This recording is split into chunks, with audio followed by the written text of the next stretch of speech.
This channel is for education purpose only. We are not SEBI registered investment advisor. Please do your own research before investing. All investment decision and their outcome are your responsibility. Very good morning all of you. कैसे हैं आप लोग? सीख रहे हो, समझ रहे हो, बहुत आगे बढ़ रहे हो। हम बात करने वाले हैं 26 अगस्त की मार्केट की थाली की। फोकस ये आना चाहिए हम लोग प्राइस सेक्शन से लेके यूएसडी आईएनआर तक जो भी फैक्टर्स मार्केट को इफेक्ट करेंगे, हर चीज को डिटेल में कवर करेंगे। इंपॉर्टेंट चीज क्या देखनी है, वो देखनी है हमें कच्चा तेल $85 के पास में कैसे आ चुका है भाई, ये देखने वाली बात है। क्या कौन सी खबर है जो 85 तक लेके आई है, वो देखने वाले हैं। दूसरी इंपॉर्टेंट चीज क्या है, गिफ्ट निफ्टी हमें कुछ बड़े संकेत दे रही है, उसे हम लोग डिकोड करने की कोशिश करेंगे। उसके बाद आपका एडिया जो है वो भी हमें बड़े संकेत दे रहा है, उसे भी डिकोड करने की कोशिश करेंगे। सबसे पहले वीडियो को लाइक एंड हैप करके शुरू करते हैं आज का ये सेशन। देखो भाई, सबसे बड़ी जो न्यूज़ है, सबसे बड़ा जो इवेंट है, वो देखो 85 पे हम आ चुके हैं। अचानक से क्या हुआ सर, 90 पे चल रहे थे, 85 पे कैसे आ चुके हैं, है ना। यहाँ पे 0.5% अभी भी टूटे हुए हैं।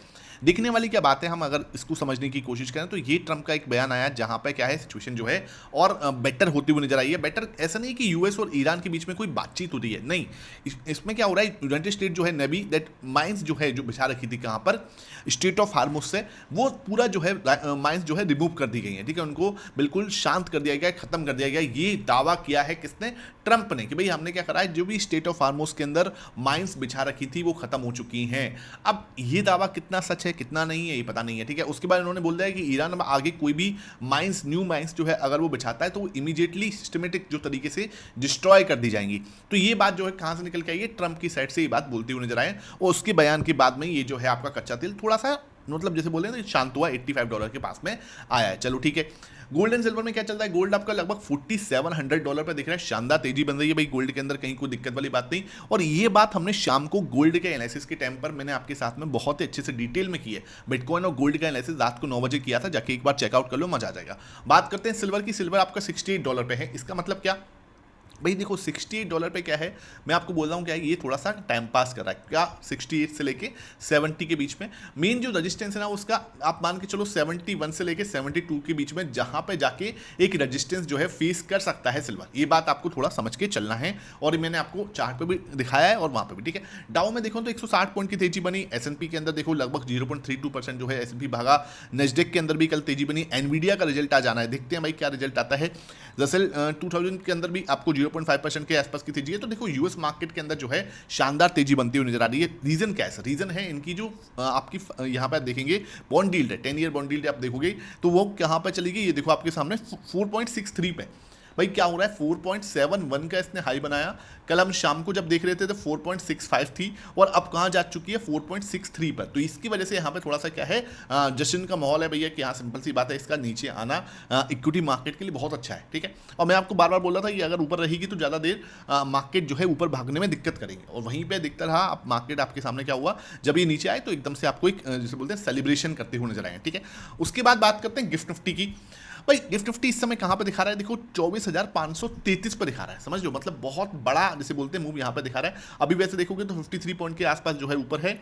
अब ऐसे में हमारा क्या प्लान रहेगा, उसे हम लोग डिकोड करने की कोशिश करते हैं, बहुत ही आराम से समझना, ठीक है। मैं अपने प्लान को यहां पे समझाता हूं। भाई देखो हुआ क्या है, यहाँ पे आप देखोगे तो सिंपल देखो, यहाँ पे आपके सामने ये जो क्लोजिंग है, ये कैश की क्लोजिंग है, तो आप इसको, ये हाई है, इसको ज़्यादा टेंशन लेने की जरूरत नहीं है। मेन जो है आपके सामने 24,334 पे यहाँ पे कैश के साथ में हमारी क्लोजिंग इस लेवल पे हुई है, ठीक है। नॉर्मली होनी चाहिए थी 250 के पास में, लेकिन यहाँ पे हो रही है, चलो कोई दिक्कत नहीं। आपको क्या समझना है, आपको समझना है ये जो रजिस्टेंस है ना, इसको हमें सीरियसली लेना है, ध्यान रखना। सबसे पहले तो बिल्कुल आपने समझ के चलना, ये रजिस्टेंस हमारे लिए इंपॉर्टेंट है। मार्केट कहीं यहाँ पे ही ओपन होना चाहिए, फर्स्ट थिंग, ठीक है। दूसरी चीज जो है आपको समझ में आएगी क्या, दूसरी चीज जो है हमारे सामने समझ में आई कि यहाँ पे आपके पास में रेजिस्टेंस है। ये देखो, ये आपके पास में एक लेवल आएगा, इसका मैं कलर थोड़ा सा चेंज करता हूँ। लेट्स सपोज मैंने ये कर दिया, ठीक है। अब देखने वाली क्या बात है, इसका कलर हम लोग ब्लैक ही कर देते हैं। अब देखने वाली क्या बात है सर, यहाँ से मैंने इसका क्लोन लिया और ये देखो, ठीक है। अब मार्केट क्या चल सकती है, मार्केट यहाँ पे कहीं ओपन होती है, लेट्स सपोज, क्योंकि कैश की क्लोजिंग के बाद में थोड़ा सा कंफ्यूजन रहता है। लेट्स सपोज मार्केट कहीं यहाँ पे ओपन होती है 280 और 250 के बीच में, यहाँ पे ओपन होती है, तो ये आपके पास में रजिस्टेंस है। यहाँ देखो रजिस्टेंस है, यहाँ देखो रजिस्टेंस है, इसको भी आगे बढ़ाओगे तो रजिस्टेंस है 24,250 280 के पास में। अगर मार्केट इनवर्स हैमर या पिन बार कैंडल बनाती है, वी कैन सी या मूव टिल कहाँ तक का, 24,200 तक का एक पहला मूव मैं एक्सपेक्ट कर सकता हूँ। ये एक्सपेक्ट कर सकता हूँ कि मार्केट 24,200 तक का एक मूव हमें दे सकती है। तो फर्स्ट मूव जो हम एक्सपेक्ट कर सकते हैं वो 24,200 तक कर सकते हैं। पहली बात तो हमें यहां तक समझ में आ रही है, अगर इसके अंदर हमें कोई दिक्कत नहीं होनी चाहिए। दूसरी बात जो है, दूसरा पॉइंट हम समझते हैं, दूसरा पॉइंट कहां तक आ सकता है मार्केट, यहां पे आया। ये देखो अब ना, ये जो लेवल है आपके पास में लगभग ये वाला लेवल, तो ये आपके पास 24,200 180 वाला लेवल है, जहां पे मार्केट सपोर्ट फाइंड आउट करने की कोशिश करेगा।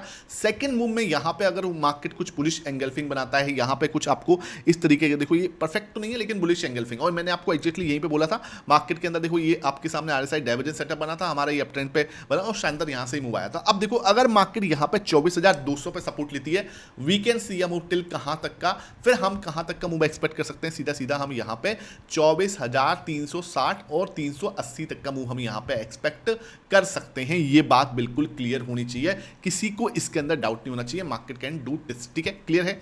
फोर्थ जो पॉइंट है ना वो ये है कि मार्केट कहीं हम ऊपर ही ओपन होते हैं, लेट्स सपोज हम यहां पे ऊपर ही ओपन हुए है ना, इसके ऊपर ओपन होते हैं और हम इस अप ट्रेंड चैनल पैटर्न को छोड़ देते हैं। अब अगर अप ट्रेंड चैनल पैटर्न को हम छोड़ देते हैं, मार्केट इसके ऊपर ओपन हो रही है, 24,300 के जो लोग हैं यहां पे आपको समझना है क्या, ये थोड़े पैनिक कर सकते हैं, है ना। We can see a retesting, हम यहां पे एक रिटेस्टिंग का वेट करेंगे। ऊपर जा रहा है, मेरे लिए कोई ट्रेड नहीं है, मैं यहां पे कोई ट्रेड प्लान नहीं करूंगा। मार्केट अगर यहां पे आके एक क्या बनाता है, रिटेस्टिंग करता है और एक हैमर कैंडल बनाता है, रिटेस्टिंग प्लस में हैमर कैंडल का फॉर्मेशन होता है, छोटा स्टॉप लॉस अगर मेरे लिए यहां पे तैयार होता है, बड़े प्लेयर्स को छोटा स्टॉप लॉस मिलता है, we can see a move till कहां तक का, फिर हम एक बड़ा मूव एक्सपेक्ट कर सकते हैं 24,460 तक मार्केट एक मूव हमें फास्ट दे सकती है। लेकिन उस केस में मैं यहां पर क्या वेट करूंगा, इस मूव के लिए हमें क्या करना है, वेट करना है इस रिटेस्टिंग का प्लस में हैमर कैंडल का। क्लियर, बिल्कुल क्लियर होना चाहिए, ठीक है, यहां तक कोई डाउट आपको नहीं होना चाहिए। ये पूरा प्लान मेरा रहेगा, इस प्लान के अंदर कोई भी डाउट है आपको मुझसे पूछ लेना, मैं आपके साथ बिल्कुल दूर करने की कोशिश करूंगा, ठीक है। अब बात करते हैं सर ग्लोबल मार्केट मुझे क्या अपडेट दे रहे हैं। अगर ग्लोबल मार्केट के अपडेट देखो, डाउ मेरा इस समय डाउ फ्यूचर लगभग फ्लैट है, S&P और नेस्डेक के अंदर अच्छी तेजी बनी है, एनवीडिया का रिजल्ट आना है, ठीक है। उसके बाद यूरोपियन मार्केट के अंदर डेक्स 0.6% भागा हुआ है, यहाँ पे गिफ्ट निफ्टी देखोगे लगभग 50 पॉइंट के आसपास जो है ऊपर है। उसके बाद निकेई 0.35% डाउन है, हैंसेक आपका लगभग फ्लैट है, ताइवान अभी बंद है, कोरिया लगभग 0.52% ऊपर है। तो मिक्स से संकेत हमें यहाँ पे देखने को मिल रहे हैं एशियन मार्केट से। बात करते हैं, ये मैंने आपको दिखाई दिया 4.63 के आसपास है, यूएसडी आईएनआर 98.86 है, ठीक है, 98.86 है, यानी कि देखो आपका डॉलर इंडेक्स जो है ना वो वीक हो रहा है, और उसका वीक सीधा सीधा इंपॉर्टेंट क्या है, गोल्ड एंड सिल्वर के अंदर तेजी। बस एडीआर की बात करें भाई, एडीआर में शानदार तेजी देखने को मिल रही है, आईसीआईसी बैंक के अंदर, इन्फोसिस के अंदर, भाई इन दोनों के अंदर एक अच्छी तेजी हमें दिख रही है। तो मतलब क्या हो रहा है, यहाँ पे आपको कुछ एक जैसे बोलते हैं ना कि ट्रिगर मिल सकता है बैंकिंग सेक्टर से भी और आईटी सेक्टर से भी। एचडीएफसी बैंक ओके है, विप्रो भी अपना ओके है, 0.94% जो है आपका जो है डॉक्टर रेड्डी भागा हुआ। तो देखने वाली क्या बात है, हमें यहाँ पे आईसीआईसी बैंक और इन्फोसिस दोनों ही आई जो है हमारे सामने, ये एक अच्छा जैसे बोलते हैं गेम यहाँ पे सेट कर सकते हैं। उसके बाद बात करते हैं किसकी, डेटा की। डेटा बहुत ज़्यादा मैटर करेगा, लेकिन डेटा के अंदर एक की है, उसे समझना क्या पॉइंट है। ये जो डेटा है वो मंथली एक्सपायरी का डेटा है, मंथली एक्सपायरी पे क्या होते हैं, एडजस्टमेंट होते हैं, तो आपको थोड़ा सा समझ के चलना है। दो बड़े ट्रिगर्स हैं जो देखने वाली बात है। फर्स्ट ट्रिगर क्या है, ये भाई से 58 पे आ चुके हैं। अच्छा, इसका 58 पे आना क्या इंडिकेट करता है, इसका 58% पे आने का इंडिकेशन ये है कि आपको एक शॉर्ट में बड़ा मूव देखने को मिल सकता है। मतलब जो टाइम फ्रेम, जो भाई सिंपल सी बात है, ये पोजीशन बड़ा कर रहा है, इसका मतलब मार्केट के अंदर एक स्विंग लो बनने की तैयारी हो रही है, ये बात तो समझ में आ रही है। ये भाई सब बेच के कहां जा रहे हैं, नीचे की साइड जा रहे हैं। तो इन दोनों के हिसाब से जो डेटा बन रहा है, मार्केट आपको 300-400 पॉइंट का एक स्विंग जो है मूव दे सकता है, ऐसी पॉसिबिलिटी दिखती है। लेकिन इसका जो बैकअप है भाई, इसका बैकअप क्या है, रियलिटी क्या है, ये तो देखो, ये तो छलावा है, आप समझो बात को, ये छलावा है। छलावा मतलब क्या कि बस छोटा सा मूव देके भाग, मतलब अपनी प्रॉफिट बुकिंग हो जाएगी।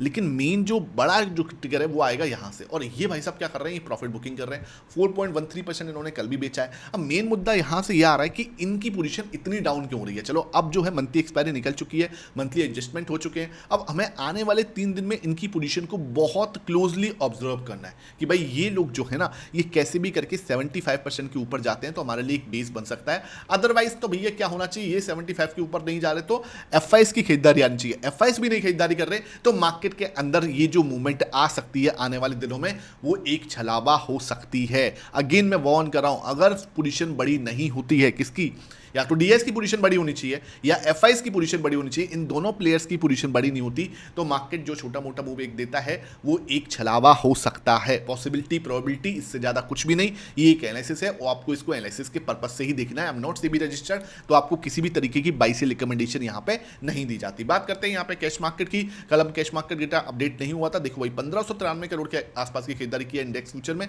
1550 करोड़ बेच दिया, मतलब बराबर कर दिया मामला। स्टॉक फ्यूचर में जरूर थोड़ी सी खरीदारी करके जो है यहाँ पे लगभग देखा जाए तो 3500 करोड़ के आसपास की जो है नेट खरीदारी की है किसने, आपके एफआईएस ने। उसके बाद बात करते हैं यहाँ पर इन्होंने क्या किया है डीएस ने, तो डीएस ने देखोगे तो 230 बहुत ही छोटा सा नाम मात्र की खरीदारी जो है यहाँ पे कैश मार्केट के अंदर की है। विक्स आपका अगेन 4% टूट के 11 पे आया और मैं आपको बार बार वार्निंग दे रहा हूँ कि ये विक्स जो है मतलब खतरे की घंटी है। ये हमने शाम को 5 बजे वाला वीडियो भी किया है, उसे आप एक बार जाके चेक कर लेना। निफ्टी आपका 115 पॉइंट बढ़ के आया है और आपके सामने सेंसेक्स भी लगभग 0.4% बढ़ के बंद हुआ है। अब आते हैं मार्केट की थाली को सजाने पे। अगर मार्केट की थाली सजाने पे आया, मुझे क्या दिखता है, प्राइस एक्शन मुझे यहाँ पे थोड़ा अप ट्रेंड में दिख रहा है तो मुझे सेफ ही दिख रहा है, तो ये मेरे लिए पॉजिटिव रहेगा। विक्स मेरे लिए अल्ट्रा नेगेटिव है, गोल्ड एंड सिल्वर मेरे लिए पॉजिटिव है, ठीक है। एफआईस मेरे लिए क्या दिख रहे हैं, एफआईस मेरे लिए पॉजिटिव भी दिख रहे हैं। एफआईस में मुझे बहुत ज़्यादा कोई टेंशन वाली बात नहीं दिख रही।